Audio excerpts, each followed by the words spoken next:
그리스도 이름으로 기도합니다. 아멘.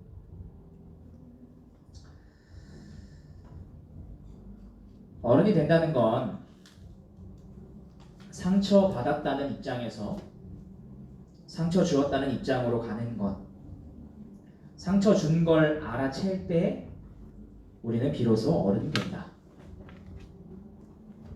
드라마 작가 노희경 씨의 에세이집 지금 사랑하지 않는 자 모두 유죄에 실린 글입니다. 어린아이는 모든 것을 자기 중심으로만 이해하는 특징을 갖고 있습니다. 자기 세상 외에 다른 것들을 볼 줄 몰라요. 나의 생각, 나의 경험, 나의 느낌, 그리고 나의 마음이 우선순위에 올라있고 그 안에서 행복해하기 때문입니다. 나이에 상관없이 이러한 마음을 품고 있다면 그 사람은 아직 어린아이일 것입니다. 반면에 어른이 된다는 것은 시야가 넓어진다는 뜻입니다. 이 넓은 시야는 넓은 마음에서 비롯되는데 그것은 자기 세상을 탈피할 때 가능해집니다. 자기 세상으로부터 벗어나 타인을 한번 바라보고 그 타인의 마음을 한번 헤아려 보는 것입니다.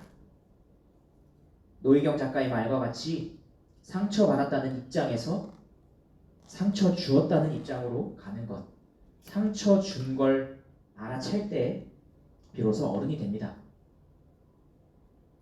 이 말은 하나님께서 세상에도 허락해 주신 진리의 파편입니다. 그리고 그 진리의 또 다른 파편이 있습니다. 이 글이 실린 에세이의 제목, 지금 사랑하지 않는 자 모두 유죄입니다. 사랑은 하나님께서 우리를 기분 좋게 하시기 위해 주신 어떤 따뜻한 감정 정도가 아닙니다.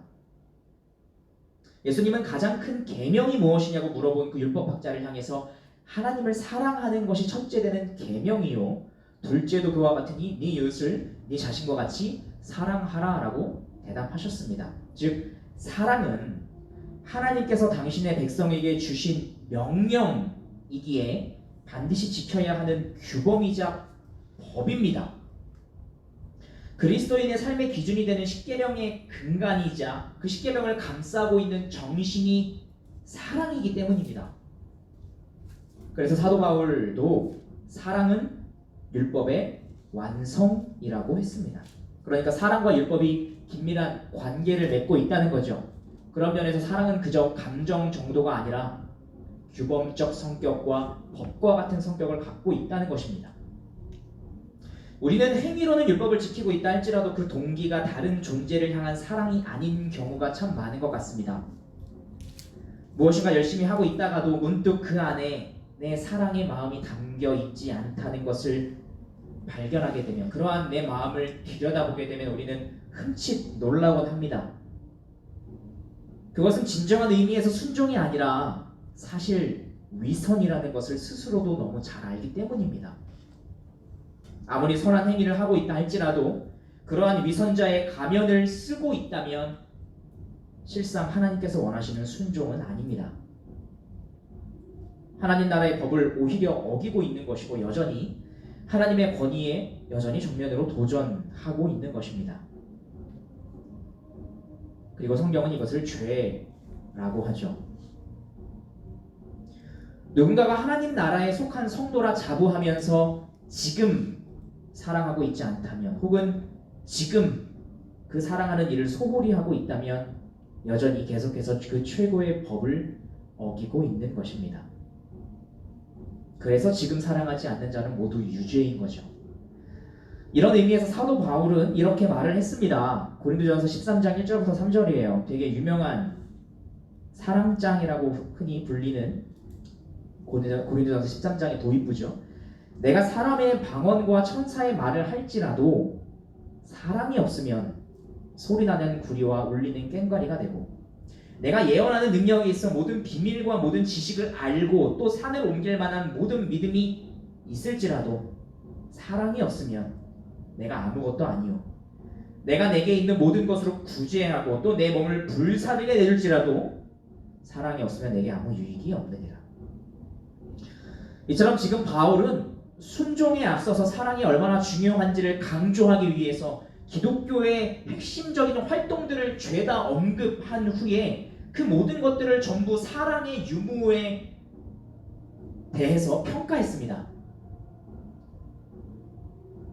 성경이 요구하는 모든 율법을 행위로는 다 지켜도 사랑이 없으면 아무것도 지키지 않은 것과 같다는 거죠. 이것은 마치 아무리 큰 숫자라고 해도 거기에 0을 곱하면 즉시 0이 되는 것과 같습니다. 사랑이 없는 신앙 활동은 거기에 0을 곱하는 것과 다를 바가 없습니다. 왜 그럴까요? 도대체 사랑이 무엇이기에 어떤 행위와 노력을 하더라도 사랑 있음과 사랑 없음에 따라 모든 것이 달라지는 것일까요? 아내를 사랑하지 않으면서 성실하게 대하는 남편이 있다고 한번 생각해 보시기 바랍니다. 집에 일찍 들어와요. 월급도 어디 비상금 이렇게 꽁쳐놓지 않고 꼬박꼬박 다 줍니다. 명절 때 처가 식구들에게 잘해주기도 해요. 생일과 기념일도 꼭 챙깁니다. 그런데 정작 마음속에는 다른 여자가 가득해요. 모든 일에 성실하지만 마음속에 다른 여자를 품고 사는 이런 남편에게 만족하고 또 행복해하는 아내가 과연 있을까요? 만약 그 속내를 알게 된다면 더욱 비참함을 느끼게 될 것이고 그 관계는 더 이상 유지되지 못할 것입니다. 남편과 함께 있는 그 모든 순간이 아내에게는 그야말로 지옥과 같을 것이기 때문입니다. 성실은 분명 좋은 것이에요. 하지만 무엇을 위한 성실이고 무엇으로부터 비롯된 성실인지 우리는 생각해보고 살펴보아야 합니다. 사랑이 없으면 나에게도 그리고 상대에게도 결국 아무 유익이 없습니다. 그리고 그 열매 역시 결코 좋지 않습니다. 그래서 사랑은 그야말로 모든 율법의 시작이자 완성입니다.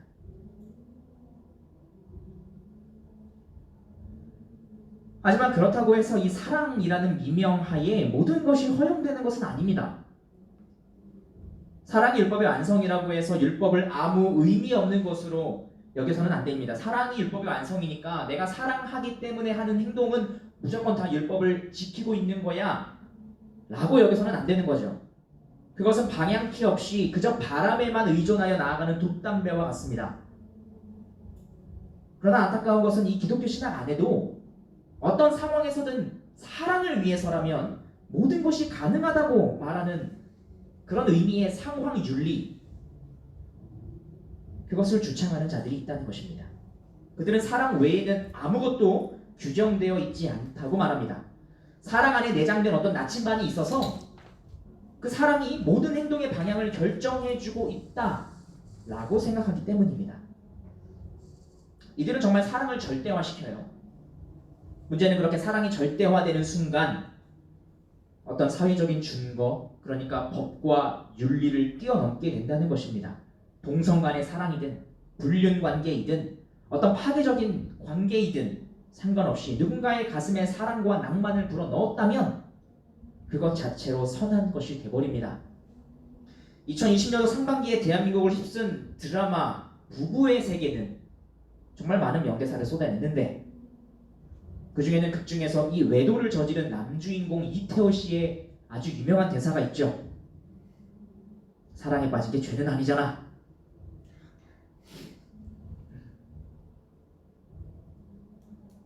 이러보건대 외적인 도덕 기준 없이 사랑이 홀로 자신의 힘만으로 움직이도록 내버려두어서는 안 됩니다. 율법이 사랑을 필요로 하듯 사랑도 율법을 필요로 합니다. 이를 두고 존 스토트라고 하는 목사님은 탁월하게 이렇게 요약을 했습니다. 사랑은 방향을 갖기 위해 율법을 필요로 하며 율법은 감화를 위해 사랑을 필요로 한다. 이런 의미에서 오늘 본문은 우리에게 이렇게 말씀합니다. 간음하지 말라. 우리가 나누는 오늘 말씀은 이 7계명 간음하지 말라입니다. 그렇다면 이 계명이 금지하고 있는 것은 뭘까요? 먼저 이 계명이 처음 주어졌을 때, 그러니까 구약 시대에 당시 상황에서 이 계명이 어떻게 이해됐는지 먼저 한번 살펴보겠습니다. 오늘날 우리는 이 간음의 이 폭이 영역이 사실 더 넓어요. 모든 성적 외도를 다 간음이라고 규정하지만 오히려 이 고대 사회에서 고대인들은 단지 다른 사람의 아내와 성적인 접촉을 한 것만을 간음으로 규정했습니다. 결국 하나님이 의도하신 바는 아니지만 당시 고대 사회에서는 아내가 남편의 소유로 간주되었기 때문입니다. 그래서 남자가 남의 아내와 잠자리를 같이 하는 것은 소유권 침해인 동시에 간음으로 인정되었습니다. 이것이 그 당시 이 고대인들의 보편적인 인식이었어요. 예를 들어서 십계명이 주어지기 약 400년 전에, 훨씬 오래 전이죠. 애굽에서 종살이했던 요셉은 자신을 유혹하는 보디발의 아내를 향해서 이렇게 말을 했습니다. 창세기 39장 7절부터 9절이에요. 그 후에 그의 주인의 아내가 요셉에게 눈짓하다가 동침하기를 청하니 요셉이 거절하며 자기 주인의 아내에게 이르되 이렇게 말했습니다. 내 주인이 집안의 모든 소유를 간섭하지 아니하고 다 내 손에 위탁하였으니 이 집에는 나보다 큰 이가 없으며 주인이 아무것도 내게 금하지 아니하였어도 금한 것은 당신뿐이니 당신은 그의 아내이니라. 그런즉 내가 어찌 큰 악을 행하여 하나님께 죄를 지으리까. 지금 이 구절을 보시면 요셉은 주인이 자신에게 맡긴 집안의 모든 소유물과 주인의 아내를 동등한 위치에 두었어요. 주인이 나에게 집안의 모든 소유물을 관리하게 했지만 하지만 주인의 아내인 당신은 나에게 맡기지 않았다는 거죠. 이것이 고대인들의 일반적인 문화와 인식이었어요. 다시 말씀드리지만 이러한 문화는 오히려 남자와 여자를 질서는 있지만 동등하게 창조하신 하나님께서 의도하신 것이 아니에요. 하나님은 남자 여자를 동등하게 창조하셨죠. 그럼에도 타락한 인간의 본성은 이러한 문화를 만들어냈습니다. 이러한 문화 속에서 하나님은 이스라엘 백성들을 향해 간음하지 말라 라고 말씀하셨는데,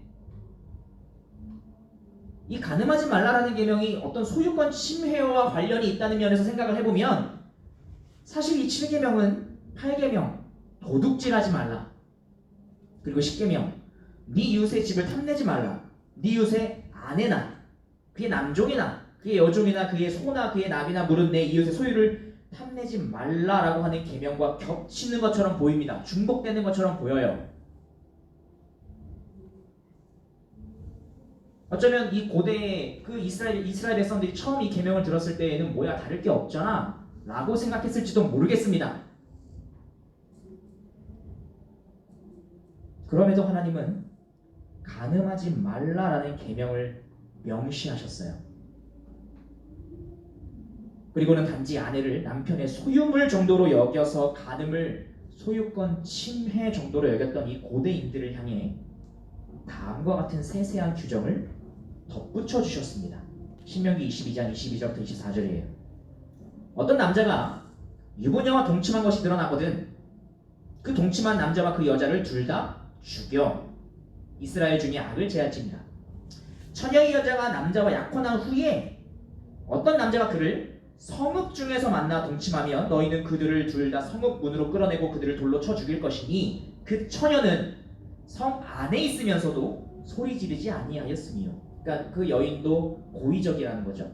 그 남자는 그 이웃의 아내를 욕보였습니다. 너는 이같이 하여 너희 가운데에서 악을 제할지니라. 지금 이거는 당시 문화에서 굉장히 놀라운 거예요. 소유권 침해 정도로 여겨졌던 간음을 살인과 동등한 수준의 죄로 끌어올린 것이기 때문입니다.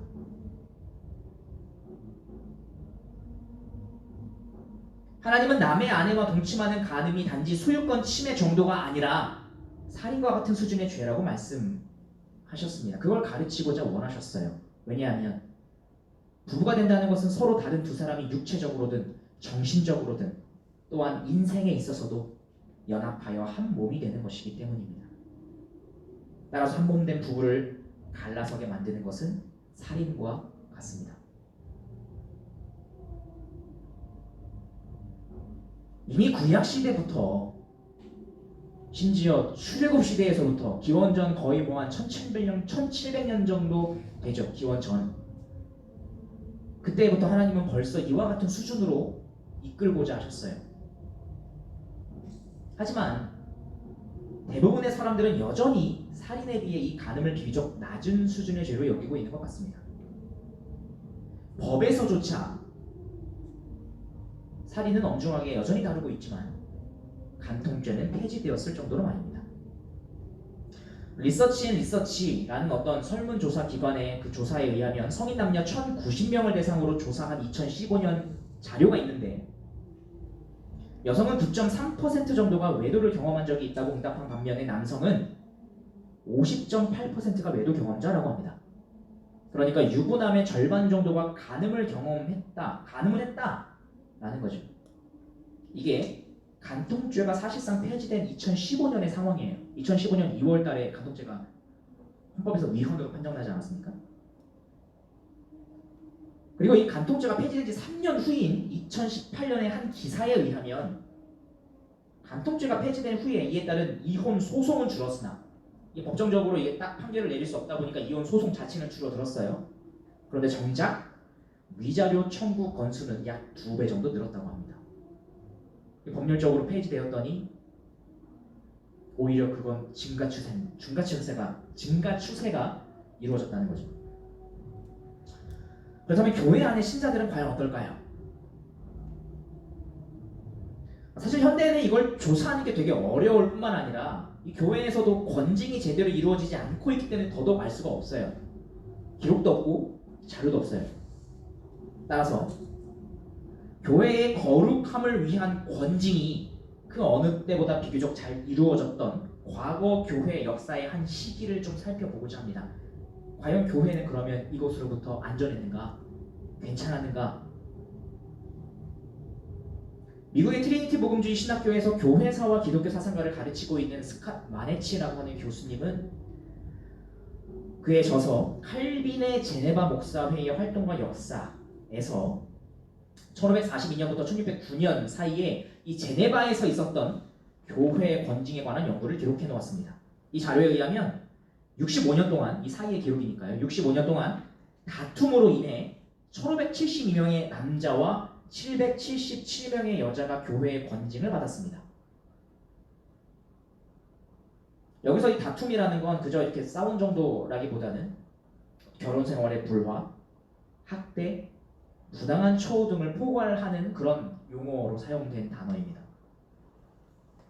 또한 636명의 남자와 538명의 여자가 음행이나 간음으로 인해 권징을 당한 사실을 발견했습니다.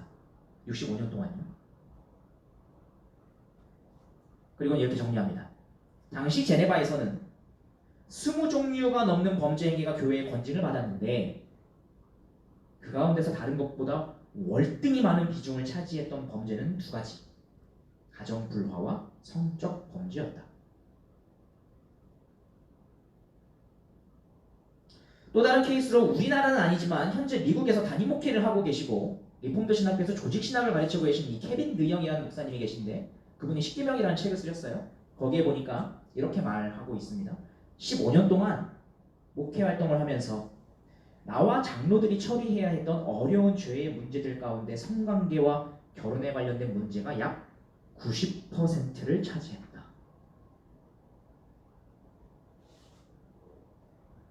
사랑의 올바른 방향을 알려주는 율법이 있음에도 불구하고 교회 안에서조차 특별히 이 성과 관련된 문제가 이토록 많이 발생하는 이유는 무엇일까요?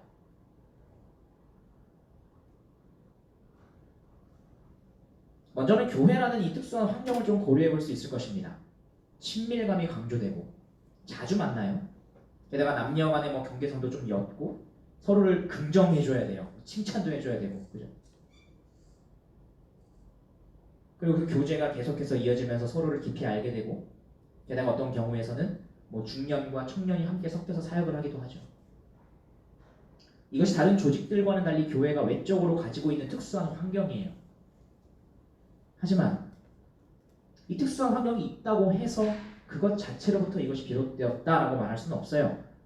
왜냐하면 그 이면에는 영적인 것이 더욱 큰 영향을 끼치고 있기 때문입니다. 앞서 언급한 이 케빈 디언 목사님은 이렇게 말을 해요. 이것은 항상 그랬고 또 앞으로도 마찬가지일 것이다.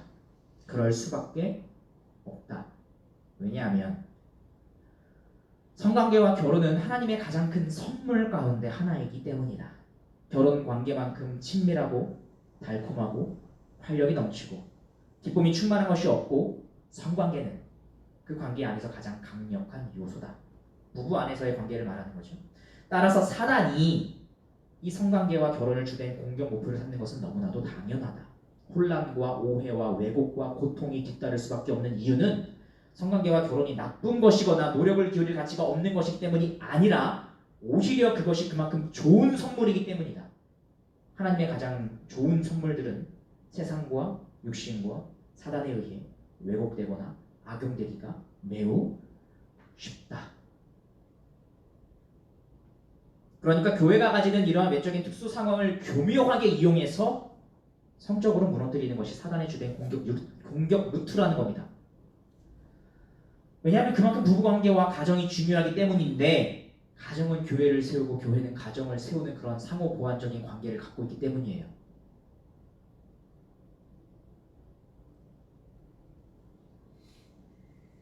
성경의 가장 첫 시작인 창세기는 가정의 탄생으로부터 시작하죠. 아담과 하와. 그리고 신약 성경의 가장 처음인 마태복음에서는 예수님께서 교회에 대해서 굉장히 자주 언급하십니다.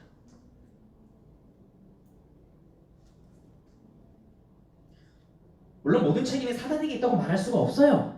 공허함을 치우기 위해 또한 인정받기 위해 끊임없이 자기 만족적인 사랑을 원하고 추구하는 우리의 죄된 본성이 사실상 여기서 가장 큰 비중을 차지하고 결국은 가장 큰 책임을 지고 있기 때문이에요. 사단이 유혹을 하지만 결국 결정하고 선택하는 것은 타락한 인간이죠. 이렇듯 거룩할 성과 성적인 성은 서로 연결되어 있습니다. 거룩하신 하나님을 떠난 자는 성적으로 타락하고 반대로 성적으로 물러난 자는 거룩한 삶에서 멀어지게 됩니다. 그래서 이스라엘이 점차 멸망해가는 그 구약시대의 후반부를 보면 하나님은 자신과 이스라엘 백성들의 관계를 남편과 아내로 그렇게 자주 비유하시고 아내된 이스라엘 백성들이 하나님은 그 아내된 이스라엘 백성들이 하나님과 그 관계 속에서 간음을 저질렀다 라고 계속해서 말씀하시는 거죠. 당연히 그들의 일상생활 속에서 영적인 것이 무너졌으니까요. 하나님과의 관계가 육체적인 간음이 팽배해졌을 것은 말할 것도 없죠. 예레미야 23장 24절은 이렇게 폭로하고 있습니다. 내가 예루살렘 선지자들 가운데도 가증한 일을 보았나니 그들은 간음을 행하며 가장 첫 번째 나오죠. 거짓을 말하며 악을 행하는 자의 손을 강하게 하여 사람으로 그 악에서 돌이킴이 없게 하였은즉 그들은 다 내 앞에서 소돔과 다름이 없고 그 주민은 고모라와 다름이 없느니라. 신약시대에 이르러 예수님도 이 세대를 가리켜 굳이 악하고 음란한 세대라고 부르며 경고하셨습니다. 선과 악, 그러니까 거룩한 것과 음란한 것, 이 두 가지를 연결하시죠. 바울 역시 여러 교회를 향해 쓴 편지들에서 자주 경고하는 것은 이 성적인 죄악이에요. 그중 한 본문에 이 거룩과 성 사이의 관계가 잘 담겨 있습니다. 데살로니가전서 4장 3절부터 8절이에요. 하나님의 뜻은 이것이니 너희의 거룩함이라. 하나님은 우리가 거룩함에 이르도록 우리를 부르셨죠. 그게 우리를 구원하신 목적이죠. 곧 음란을 버리고 각각 거룩함과 존귀함으로 자기 아내 대할 줄을 알고 하나님을 모르는 이방인과 같이 세욕을 따르지 말고 이 일의 분수를 넘어서 형제를 해하지 말라. 이는 우리가 너희에게 미리 말하고 증언한 것과 같이 이 모든 일이 주께서 신원하여 주심이라. 하나님이 우리를 부르심은 부정하게 하심이 아니요 거룩하게 하심이니 그러므로 저버리는 자는 사람을 저버림이 아니요 너희에게 그의 성령을 주신 하나님을 저버림이니라. 이처럼 제7계명 역시 단지 어떤 행위 정도를 금하는 게 아니라 더 깊은 곳으로 우리를 이끕니다. 살인하지 말라라는 6계명이 최후의 행위를 막기 위한 살인, 실제로 육체적인 살인을 저지르는 그 최후의 행위를 막기 위한 최소한의 제재이자 요구였던 것과 같습니다. 아주 직관적이고 짧은 문장으로 명문화시켜 놓은 것은 최후의 마지노선, 정말 최후의 마지노선이죠. 육체적인 성관계를 갖는 것, 결국 갖게 되는 것, 그 마지노선을 넘지 말라는 거지. 그것만 하지 않으면 감정적인 교류를 얼마든지 해도 괜찮다. 그렇게 말씀하고 있지 않아요. 이런 의미에서 주님께서 하신 말씀 이렇게 말씀하십니다. 마태복음 5장 27절부터 32절입니다. 또 간음하지 말라 하였다는 것을 너희가 들었으나 나는 너희에게 이르노니 음욕을 품고 여자를 보는 자마다 마음에 이미 간음하였느니라. 만일 내 오른눈이 너로 실족하게 하거든 빼어내버리라. 내 백체 중 하나가 없어지고 온몸이 지옥에 던져지지 않는 것이 유익하며, 또한 만일 내 오른손이 너로 실족하게 하거든 찍어내버리라. 내 백체 중 하나가 없어지고 온몸이 지옥에 던져지지 않는 것이 유익하니라. 또 일렀으되 누구든지 아내를 버리려거든 이혼 증서를 쓸 것이라 하였으나 나는 너희에게 이르노니 누구든지 음행한 이유 없이, 그러니까 자기 멋대로 자기 마음대로 내 아내가 실증이 났다는 이유만으로 아내를 버리면 이는 그로 간음하게 하며, 또 누구든지 버림받은 여자에게 장가드는 것도 간음함이니라. 주님은 계명의 참된 의미를 설명해주고 계시는데 계속해서 마음과 관련하여 말씀하고 계십니다. 6계명이 분노와 복수 그리고 용서에 대한 것, 더 나아가 생명을 죽이지 않을 뿐만 아니라 오히려 살리려는 마음에 이를 것을 요구하는 계명이었던 것과 같이 이 7계명도 간음을 저질러서 상대방의 가정을 파괴하게 만드는 왜곡된 사랑, 이기적인 사랑, 자기 만족적이고 자기 충족적인 사랑, 그것으로부터 벗어나서 참되고 거룩한 사랑에 이를 것을 요구할 뿐만 아니라 더 나아가 서로의 가정이 화목하도록 도와줄 것을 요구하고 계시는 계명입니다.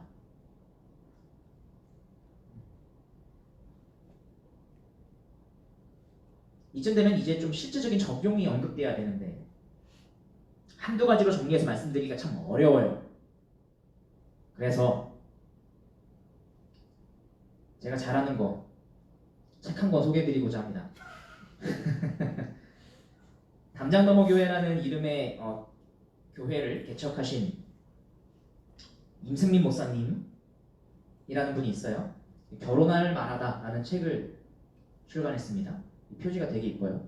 그냥 에세이집 같이 생겼는데, 이 책의 가장 뒷부분에 보면 부록이 있는데, 이 부록이 다음과 같은 소제목을 갖고 있습니다. 교회를 중심으로 살펴보는 외도의 심리와 예방법. 되게 실제적이죠. 이론적인 내용뿐만 아니라 여러 가지 심리적인 내용들도 굉장히 잘 정리가 되어 있고, 그에 따른 어떤 적절한 케이스, 그리고 그 케이스에 따르는 행동 지침까지, 이러한 상황이 발생했을 때 어떻게 하는 것이 좋을까 자세히 알려주고 있어요. 두 가지 케이스 정도만 제가 좀 예시로 좀 읽어드릴게요. 세 번째 사례 3. 아내가 있는 남자 성도 A와 미혼인 여자 청년 B는 교회 사역 혹은 성경 공부 때문에 만났습니다. 처음에는 당연히 신앙적인 우정을 나누었습니다. 여자 청년 B는 점점 남자 성도 A가 가지고 있는 신앙의 경륜과 지식을 우러러보게 됩니다. 남자 성도 A가 하는 말에 무조건적인 신뢰를 보입니다.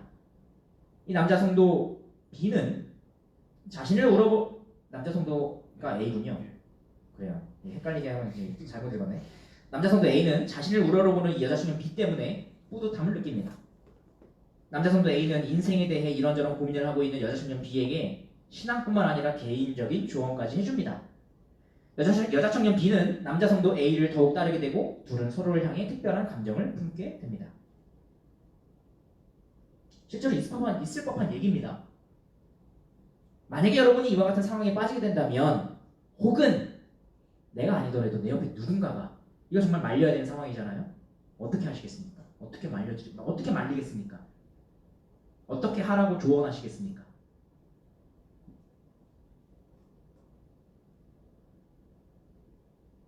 답은 책을 읽어보세요. 또 다른 케이스도 있어요. 사례 4. 남자 청년 A는 남편이 있는 여성도 B의 외모에 반합니다. 그녀의 얼굴과 몸매에 빠져버린 그는 곧 여성도 B를 사랑한다고 착각하게 됩니다. 그녀를 따라다니고 몰래 관심을 표합니다. 초반에 이 여성도 B는 성도의 교제를 여기고 모든 것을 받아줍니다. 그러다가 그의 관심을 눈치챕니다. 따라다니던 중에 남자 청년 A는 이 여성도 B와 그의 남편 C의 사이가 벌어져 있는 것을 발견합니다. 그리고 그 벌어진 사이를 파고들기 위해 노력합니다. 문제는 여성도 B가 이 남자 청년 A의 관심이 싫지 않다는 점입니다. 남편을 향한 분노를 이런 식으로 푸는 것입니다. 또는 남편의 무관심에 대한 복수심으로 남자 청년 A의 관심을 즐깁니다. 이것도 교회 안에 종종 목격되는 사례예요. 안타깝게도. 어떻게 행동하는 것이 좋을지에 대해서는 책을 읽어보세요. 우리는 이런 상황이 나에게 또는 내 주변의 누군가에게 벌어지지 않을 것이라고 순진하게 생각하면서 넘어가서는 안 돼요. 제가 굳이 책을 읽어보시라 라고 말씀드리는 이유는 소장하고 계시는 게 좋을 것 같아서 그래요.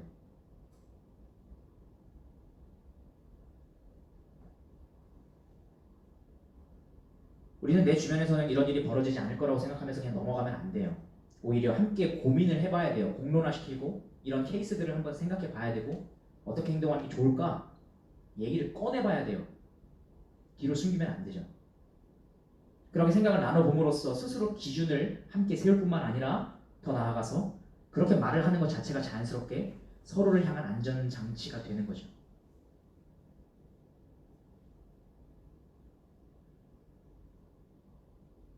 저는 여러분이 이 책을 꼭 읽어보셨으면 좋겠습니다. 이 부록만이 아니라 앞에 있는 내용들도 굉장히 좋기 때문이에요. 원래 이 시리즈 책인데 10월달 추천책으로 원래 이제 쟁여놨는데 갖고 왔습니다.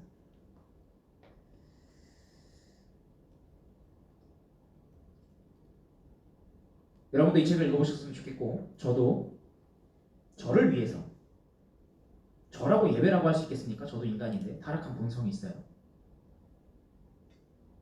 저를 위해서 그리고 여러분을 위해서 그리고 궁극적으로는 하나님의 영광스러운 교회를 위해서 우린 이런 거 한번 미리 읽고 얘기 나누고 준비해야 합니다. 교회의 거룩함을 위해서 이러한 모든 과정을 통해서 우리가 함께 거룩한 교회로 만들어져 가는 그런 이 청년부 되기를 주님의 이름으로 축복합니다. 함께 찬양하고 잠시 좀 기도하겠습니다.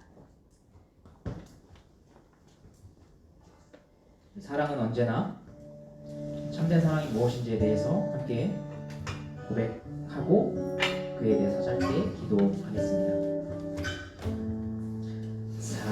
사랑은 언제나 오래 참고 사랑은 언제나 온유하며 사랑은 시기하지 않으며 자랑도 교만도 아니하며 사랑은 무례히 행치 않고 자기의 유익을 굳지 않고 사랑은 성내지 아니하며 진리와 함께 기뻐하네 사랑은 모든 것 감싸주고 바라고 믿고 참아내며 사랑은 영원토록 변함없네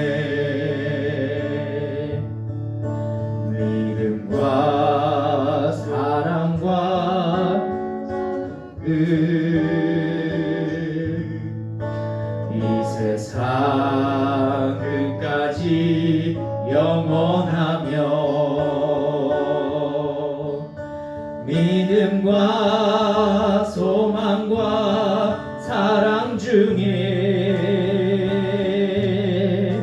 그 중에 제일은 사랑이라. 사랑은 모든 것 감싸주고 사랑은 모든 것 감싸주고 바라고 믿고 참아내며 사랑은 영원토록 변함없네. 믿음과 소망과 사랑은 이 세상 끝까지 영원하며 믿음과 소망과 사랑 중에 그 중에 제일은 사랑이라. 그 중에 제일은 사랑이라. 이 시간 함께 좀 기도했으면 좋겠습니다.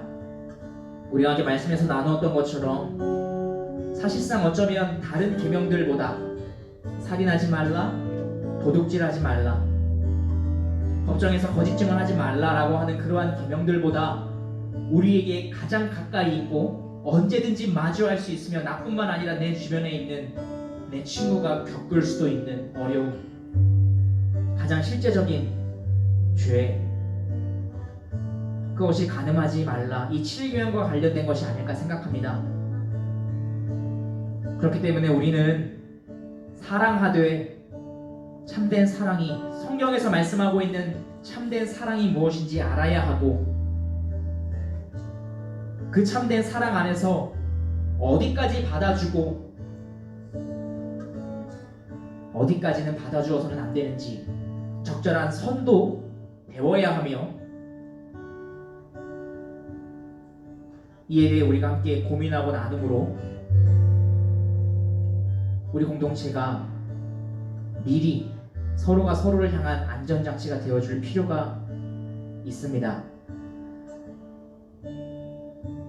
그저 숨기지 않고 오히려 죄에 이르기 전에 먼저 나눔으로써 우리가 예방에 이르는, 그래서 거룩함을 향해서 한 발씩 나아가는 그런 교회를 만들어가는 우리 청년부가 되기를 소망합니다. 우리 이러한 마음을 가지고 우리 함께 잠시 기도하면 좋겠습니다. 함께 기도하시겠습니다. 살아계신 하나님 아버지, 하나님은 우리를 사랑하시는 가운데 우리의 모든 잘못을 그저 마냥 받아주시는 것이 아니라 그 가운데 우리가 회개하기를 원하십니다. 이와 같이 하나님 아버지, 우리 역시도 내 이웃을 사랑할 때에 그저 무조건적으로 모든 것을 그냥 받아들여 주기만 하면 되는 것이 아니라 그저 좋은 게 좋은 것이라고 생각하며 적절한 선도 그어놓지 않은 채 사랑이면 모든 것이 괜찮다고 생각하는, 모든 윤리와 모든 법을 뛰어넘는 그러한 사랑이 절대화시켜서는 안 됩니다. 우리는 과연 어디까지 받아주고 어디서 선을 그어야 하는지에 대하여 말씀을 통하여 배워야 할 것입니다. 그리고 먼저 앞서서 이것에 대하여 고민하고 이것에 대하여 가르치고 있는 우리 선배들의 그 내용을 통해서 우리는 겸손한 마음으로 배워야 할 것입니다. 함께 나누고 함께 교제함으로 인하여 아버지 하나님, 서로가 서로를 향한 안전장치가 되어 주어야 할 것입니다.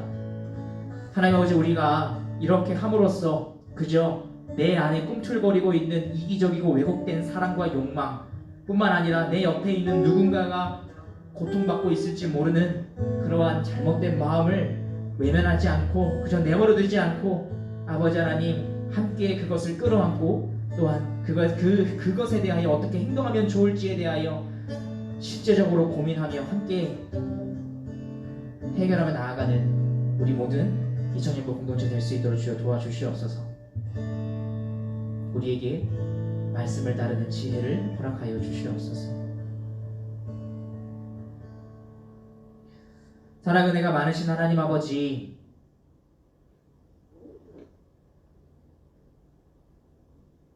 참으로 그 어느 것 하나 단순하고 쉬운 것이 없는 것 같습니다.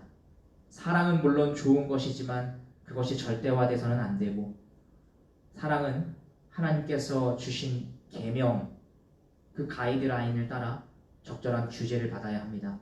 그 방향을 따라 우리는 서로를 사랑해야 할 것입니다. 이를 위해서 하나님 아버지, 우리가 어떤 일이 발생하기 이전에, 그리고 어느새 나도 모르는 새에 주체하지 못하는 그런 마음을 가져버리기 이전에,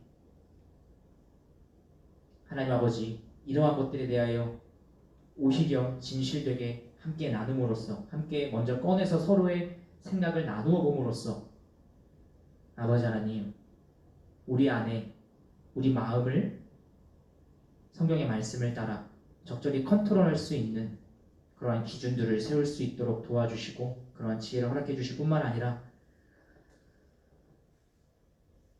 서로가 서로의 이러한 마음을 살펴줄 수 있는 그러한 공동체가 될 수 있도록 주여 도와주시옵소서. 오히려 이것을 숨기면 숨길수록 교회는 더 병들어갑니다. 안 하는 것이 아니라 뒤에서 하기 때문입니다. 그런 일이 발생하지 않도록 우리가 서로를 신실되게 받아주되 참된 겉면을 해줄 수 있는 그런 거룩함을 향해 함께 나아가는 그런 2000년도 될 수 있도록 주여 도와주시옵소서. 이제는 우리 주 예수 그리스도의 은혜와 성부 하나님의 무한하신 사랑하심과 성령 하나님의 교제인도 충만케 하신 은총이 거룩한 교회를 함께 세워 나가기 위하여 머리 숙인 2000년도 한 사람 한 사람 머리 위에 이제로부터 영원토록 함께 있을지어다. 아멘.